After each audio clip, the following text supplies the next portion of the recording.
kelompok 9. Jadi kenalin, saya Tasya Widya. Gua Antoni Duya. Gua Zakisan. Kami akan membahas tentang ADH dan carbon footprint serta kaitannya dengan ACP. Benar. Jadi sambung. Jadi kalau misalnya kita bahas ACP dan bahas carbon footprint ini kayaknya masih agak nyambung nggak sih guys? Kayak masih berkeikatan.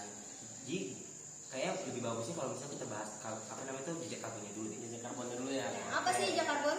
Nah, jadi teman-teman, jejak karbon itu adalah hasil emisi dari kegiatan produksi rumah tangga, individu atau organisasi yang mana digambarkan dalam bentuk karbon dioksida. Nah, apa sih dampak dari karbon footprint ini? Bisa dampak ke lingkungan, contohnya ke pencemaran yang bisa berdampak ke kehidupan manusia. Nah, kemudian apa-apa aja tuh teman-teman yang bisa menjadi faktor dari karbon footprint ini?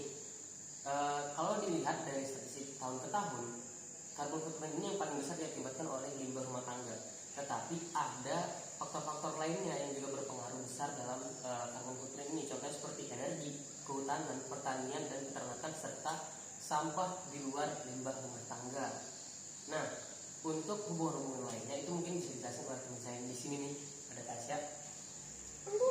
Oh, gua tanya ke teman-teman. Gimana kok ini loh? Sini gitu. Oke.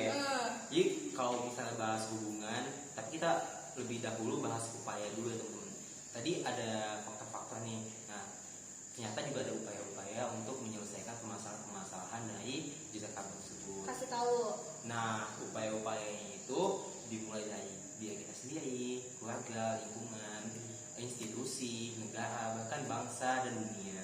Tuh. Nah, seberapa besar sih peran kalian dalam melakukan upaya tersebut? Jadi upaya itu ada dua, ada upaya mitigasi dan upaya adaptasi. Nah, di upaya mitigasi itu adalah upaya untuk memperlambat terjadinya suatu permasalahan. Kalau misalnya adaptasi itu adalah menerima permasalahan tersebut. Nah, yang kedua ini kayaknya nggak usah diikuti. Nah, lebih baik kita tuh melakukan mitigasi. Nah, bagaimana sih cara melakukan mitigasi ini? Caranya dengan menggunakan bahan-bahan produk-produk yang ramah lingkungan teman-teman. Nah, salah satunya adalah penggunaan ACP pada bangunan. Nah, ACP ini adalah aluminium composite panel yang dimana aluminium ini bisa mengurangi jejak karbon yang ada di dunia. Bagaimana Tasya? Oh, Gitu ya? iya gitu. Kalau misalnya mitigasinya apa namanya dilakukan dengan benar, maka kita tuh bisa memperlambat faktor-faktor yang terjadi di muka bumi ini teman-teman, begitu. Ya betul sekali. Mau dijelasin lagi nggak nih lebih lanjut nih? Oke. Tadi kan ada faktor-faktor yang belum dijelasin ya. Nah, salah satu dari faktor yang dijelasin tadi itu kita mulai dulu dari energi, yang mana 86% konsumsi energi utama di dunia masih berasal dari bahan bakar fosil dan masih ada menyisakan emisi karbon dari hasil penggunaannya. Nah, cara yang bisa kita gunakan untuk menguranginya adalah mengurangi penggunaan bahan bakar fosil seperti minyak bumi, batu bara, dan gas alam, ataupun juga mengurangi bangunan-bangunan gas rumah yang dapat menyebabkan gas rumah kaca, gitu ya. Terus ada juga kehutanan. Nah, di hutan ini kita bisa mengurangi unsur dari kerusakan hutan seperti penebangan pohon ataupun hal-hal lainnya seperti pertambangan yang dapat menyebabkan erosi ataupun kerusakan lahan pada hutan. Kemudian ada peternakan dan pertanian.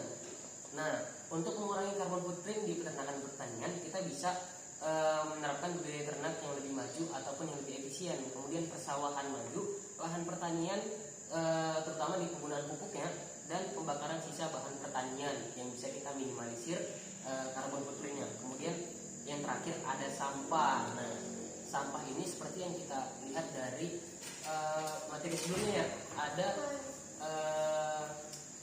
apa itu ya? Maaf ada iklan. Banyak pokoknya. Iya, tapi dia pokoknya mengurangi produksinya lah gitu, mengurangi produksi atau dari hilirnya gitu ya. Nah, sehingga sampah yang dihasilkan bisa lebih sedikit, begitu teman-teman. Ya, betul. Nah, ngomong tentang gas rumah kaca nih, carbon footprint itu kan kaitannya dengan gas rumah kaca ya. Nah, gimana sih kalian ada nggak sih rekomendasi untuk mengurangi emisi gas rumah kaca ini? Wah, banyak banget teman-teman. Jadi kalau misalnya rekomendasi untuk mengurangi emisi itu salah satunya adalah gerakan hemat tas plastik di rumah tangga. Itu salah satu yang sangat-sangat bisa kita lakukan. Soalnya hal besar itu dimulai dari hal-hal yang kecil dan sederhana. Contohnya?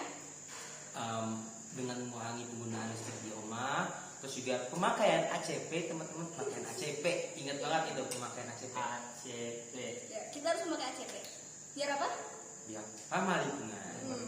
Karena kita kampus. Kampus ramah lingkungan. Ya, betul sekali.